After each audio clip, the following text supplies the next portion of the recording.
Welcome, Libra, to your Libra August 2021 reading and forecast. Hi, I'm Nigel Saint James, for those of you who are just stopping by for the first time. And for the subscribers, much love and affection to you always. I really enjoy seeing you for our monthly readings. It warms my heart, and I really love doing these for you, in particular Libra.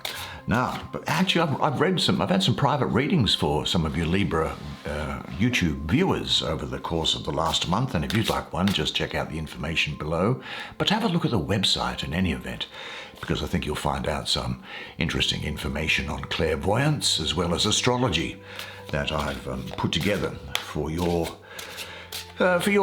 interest.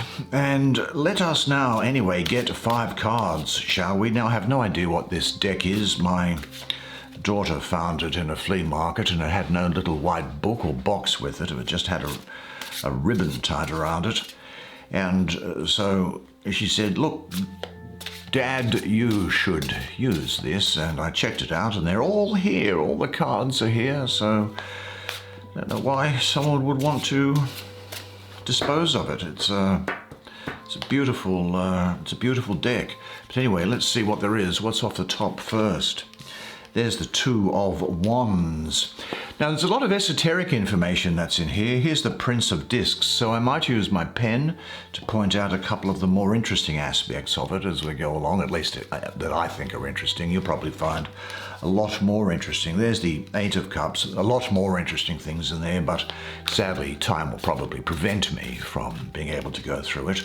We don't want this to go for an hour or anything like that. We want to keep it under the regulation that we have become used to. There's the Queen of Discs. What a very interesting depiction of her. And a great card for you, I must say. And finally, what is there? There's the 5 of Swords. Well, why don't you come sit down here next to me? We'll have a good close look at these cards together while I do the reading for you. Now, can you see? Let me just move over a bit. There we go. Now, can you see those? Let's have a look at this first card here, which is in the middle. This is the 8 of Cups. Well, the astrology of I call this the Lord of Abandoned Success. It is Saturn ruling the first decan of Pisces, 19th of February to the end of February, the 28th or the 29th. Well, Saturn is about structure, organization, discipline. It's something of a heavy energy, and it's about responsibility. And Pisces is intuitive, spiritual, involved in fantasy and emotional. And what happens is, and the number 8 here for me has an association with the planet of Mercury as well, that flighty, airy planet of Mercury. And Saturn comes in and deadens the waters of Pisces. Saturn dominates and suffocates the joy of Pisces. And there is the flightiness of Mercury present in the numerology. So the overall influence represents dark Saturn with no growth. Now, Mercury is also in detriment in Pisces, and so we have a conflict here as well. Now, if we have a look at the image on the card here, 8 cups are fashioned from bleached and cracked boards. Surely these cups won't hold water. We have the ghostly waters of the deep as well that we can see here. And the barge has become a ghost ship and run aground. The ship has been abandoned. Now, the waters of Pisces influenced by Saturn are calm, but stagnant. Time, melancholy, and regret have, it seems to you, spoiled some sort of pleasure. Here, the water is portrayed as patterns of the brain waves of sleep. These are the poisoned waters of enchantment and stagnation. And washed up on the shore, there is a shipwreck. Now, the figurehead, you can see this thing here, that's known as a figurehead. Well, what can we say about that? It has been worn away by time. The ribs of the ship are bleached and rotten, and the crew has been dispatched to Davy Jones' locker, a sort of purgatory for drowned sailors. Now, in a sense, I think that what this is saying is you have already wasted enough of your energy on people who give you nothing in return. You have filled them with your energy, but they were like bottomless barrels or cups unable to hold the water. You feel empty and sucked dry. This painting, I think, speaks of an interpersonal situation in which the river of energy has stagnated. The more you try to revitalize a relationship which has fallen into a rut, the more powerless and empty you will feel. Any attempt to re-energize the other will dissipate your energies further without achieving any results. Now, it may also be that you have that feeling here of stagnation in your life for a moment, with no interest in friends or personal projects. It's almost as if you are denying yourself pleasure. There's something of a lack of effort to get up and go, which may be a reaction to feeling empty in your life, perhaps, without anything that fulfills you. It's time you consider yourself, set some limits, and say no. It may be an old behavior pattern to always direct your love towards people from whom nothing comes in return. This may be a sign indicating your fears of accepting love. What people come to mind for you in this context? Are you ready to dare to set limits and stand by them? And in what situations do you hide your true feelings? There is a book in the Old Testament called the Book of Psalms, and I'm pretty sure it's chapter 16, verse 5, which says, "The Lord is my allotted share and portion. You control my fate." Now, meditating on that verse, you will find that with every step you take and each moment that passes, you will feel comfort, confidence, and a stronger sense of direction. Now, I'm going to look at the card here. Now, this is an air card, this Five of Swords. Now, esoterically, what happens with the elements of the cards is that earth, and these are both earth cards, these court cards, and air are enemies, and they weaken each other. So what's happening is that these two court cards of earth are pushing away the residual thoughts that come to you as a result of this Five of Swords. Now, incidentally, I don't know why developers put titles on cards, because they don't reflect the meanings in readings at all, because cards' meanings depend on where they sit and the other cards that are around them. Anyway, let's look first here. Well, this is Venus ruling the first decan of Aquarius. The Five of Swords is the first decan of the fixed air sign of Aquarius, and it's ruled by Venus. So we have an energy here that is feminine with Venus around it. The card shows the white dove of Venus under attack, doesn't it?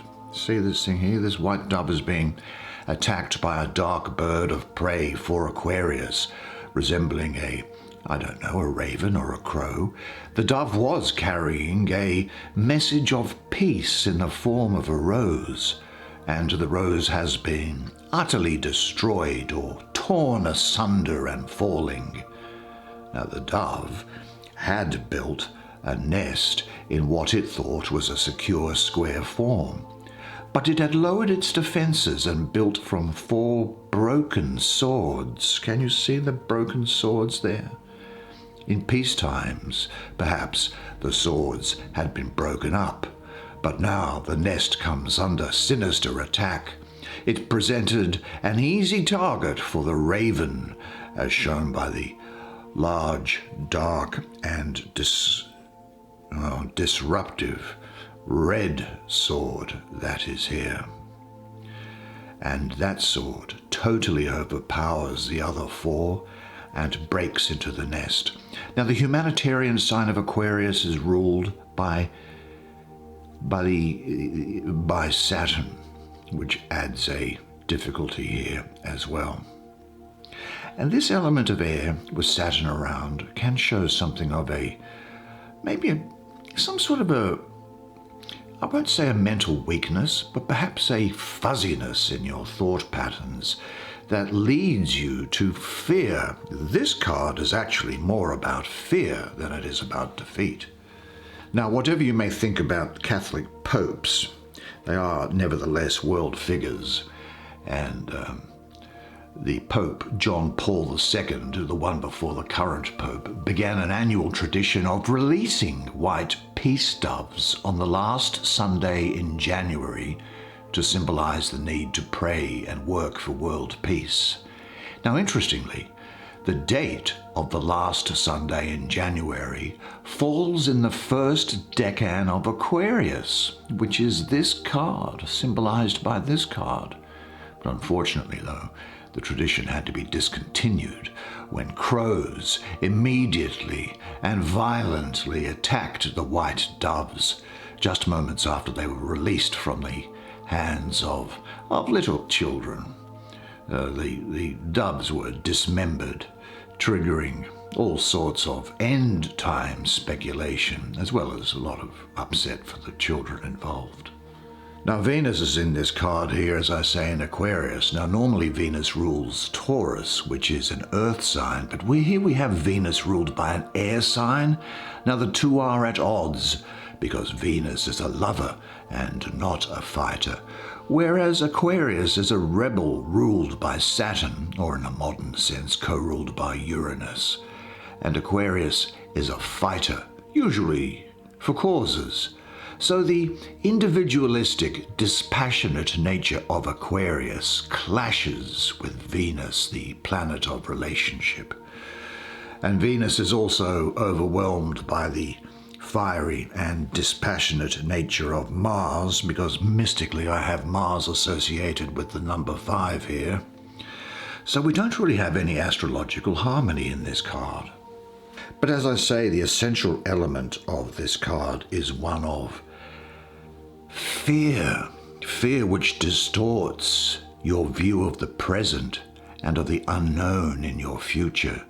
And this is represented, I think, by the symbology of this card here, more than this other stupid title for it.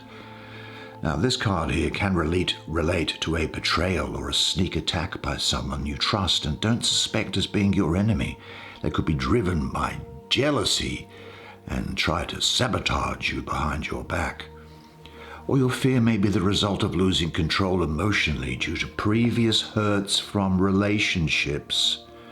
Or it may be connected with the workplace, where you've had bad experiences which stop you from expressing yourself fully as your confidence is lost.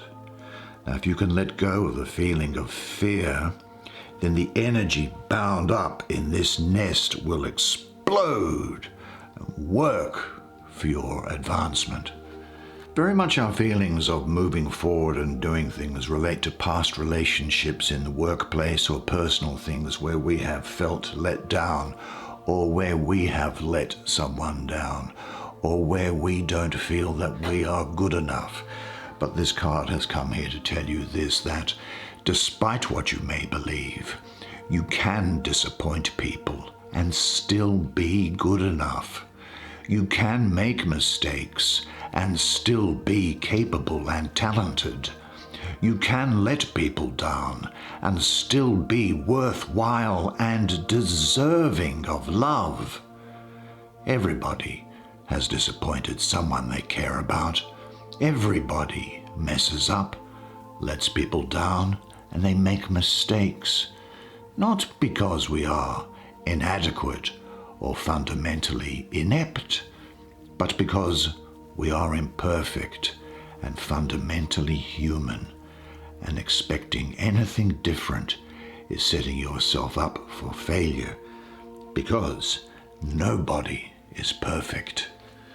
So don't have any qualms about moving forward with things. Act, make a decision, because even if you get it wrong, you can always just make another decision. Now, as if to bolster the great things which are coming your way, is this card here, which is the Lord of Dominion, the Two of Wands. And this is Venus. Venus in Mars, Mars ruling that would be the first decan of Aries. Well, what does this card show us? It shows us the double-headed eagle done in an Egyptian falcon motive as a suggestion of the Egyptian god Horus.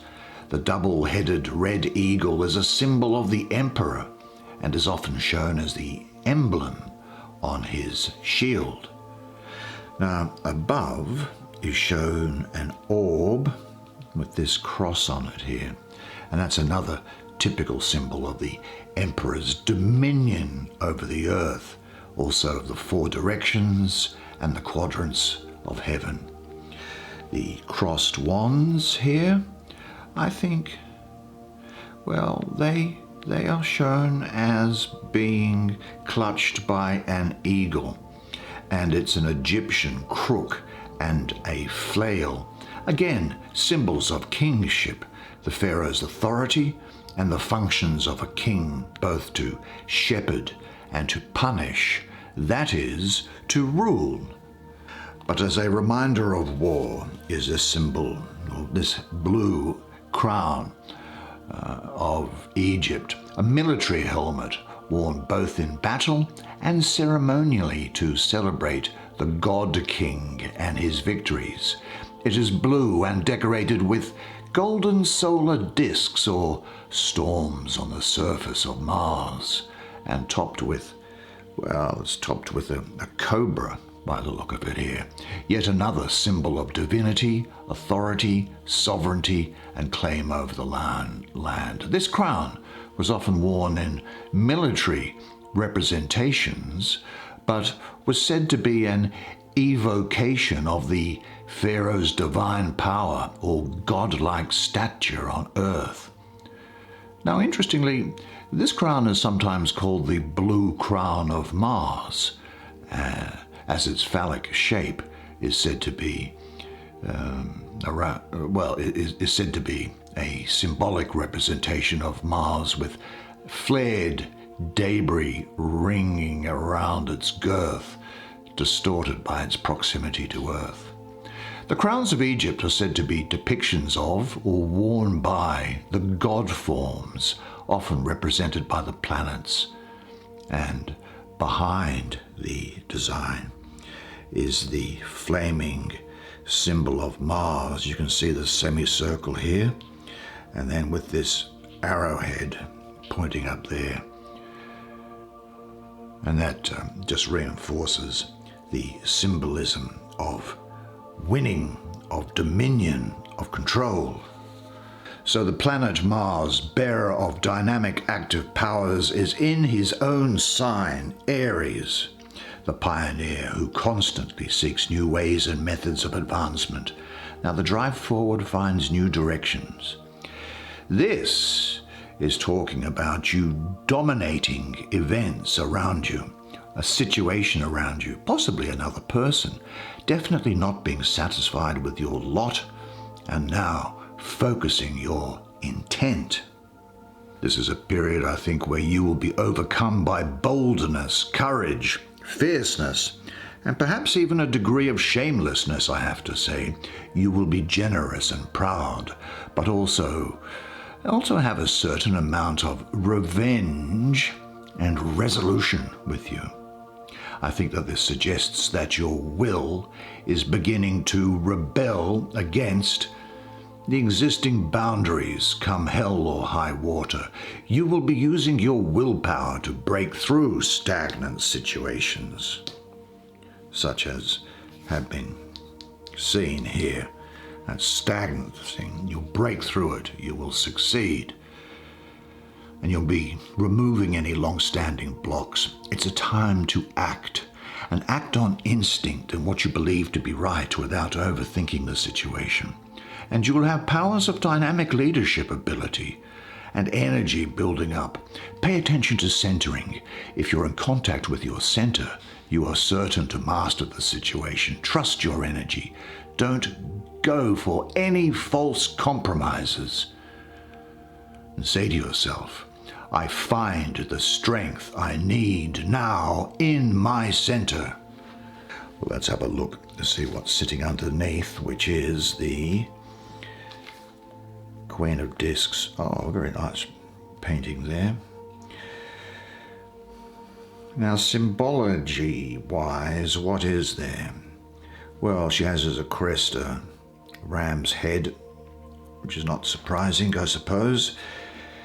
In fact, that's because I see a lot of Capricorn around here. I also see a lot of Sagittarius, so those people are going to be important to you.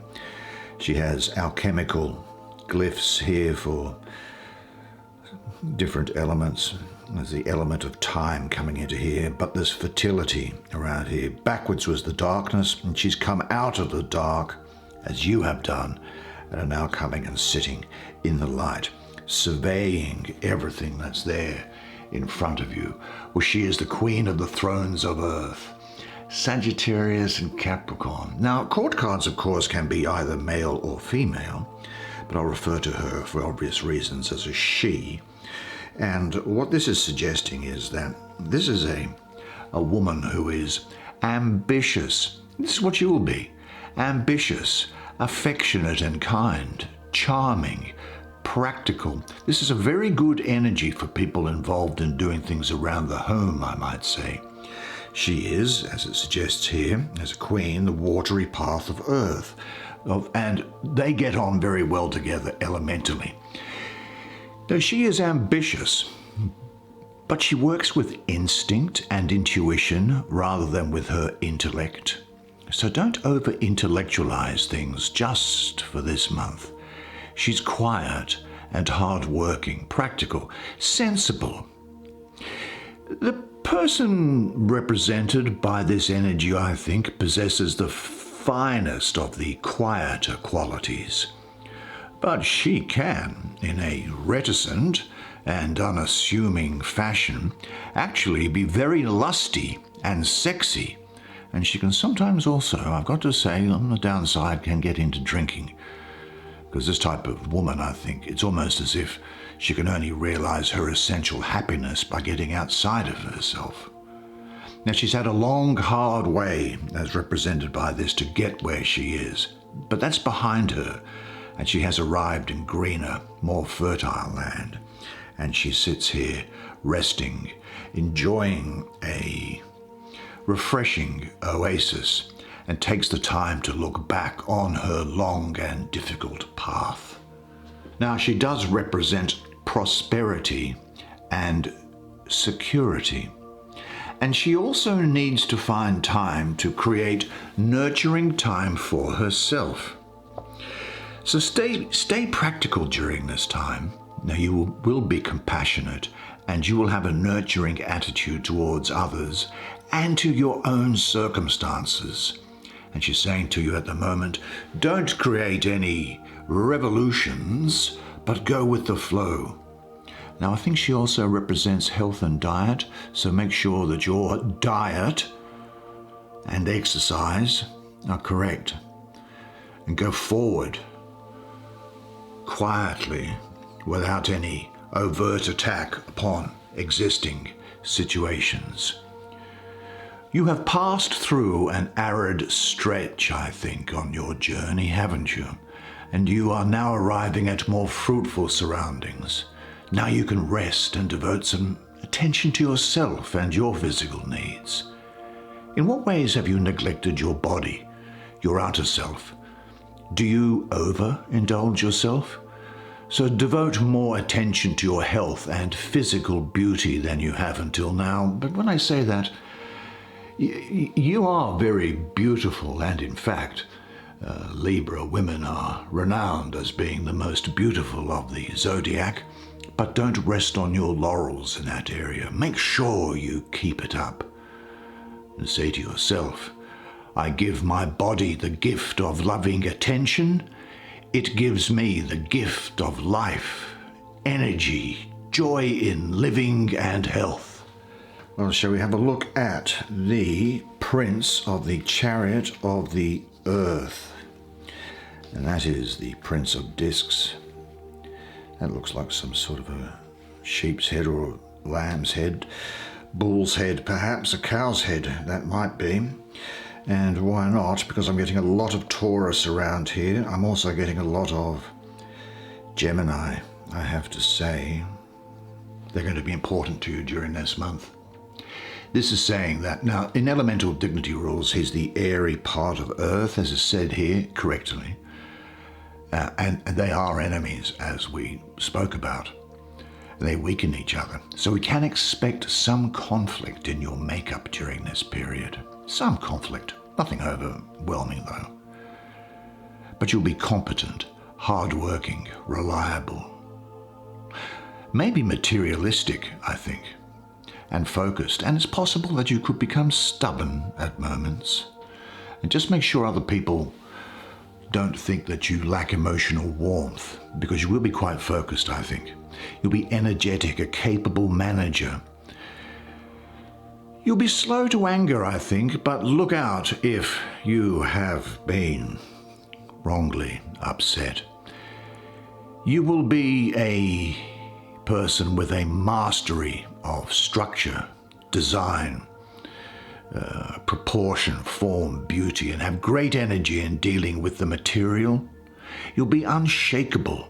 Now, I think there'll be quite a degree of prudence around you during this period. I don't expect you to be out there splurging on things, but I do think you will be engaging in physical activity. This card here represents the process of blooming and pollination, symbolized by this field behind him, I think, and the flowers which are on the wheels of his chariot that are there. He stands in a solidly built chariot pulled by a very powerful bull. The bull symbol is repeated, I think, up here. I think that's probably a bull that's going through there as well. And the bull draws the chariot with an unfailing will. Nothing will stop him. Nothing can break his determination to reach his goal. It is particularly in the most important and serious situations that he proves again and again that he is unshakable and possesses prudence and perseverance. And they are qualities of yours during this period. That's the way it is for you this month. Well, splendid. I really enjoyed doing that. I must say, I hope you enjoyed listening to it as much as I did providing it to you. As I say, I really do enjoy doing these monthly readings for you. So please drop me a note of appreciation on the channel and give my morale a bit of a boost, and keep that virtuous circle going around. I've got to say, it's always good to see you each month, and we're getting ready for the next month. Now, before the next month, though, just remember one thing, and that one thing is this, and it is that you are a legend. And I look forward to seeing you again next month. So until then, it's bye for now.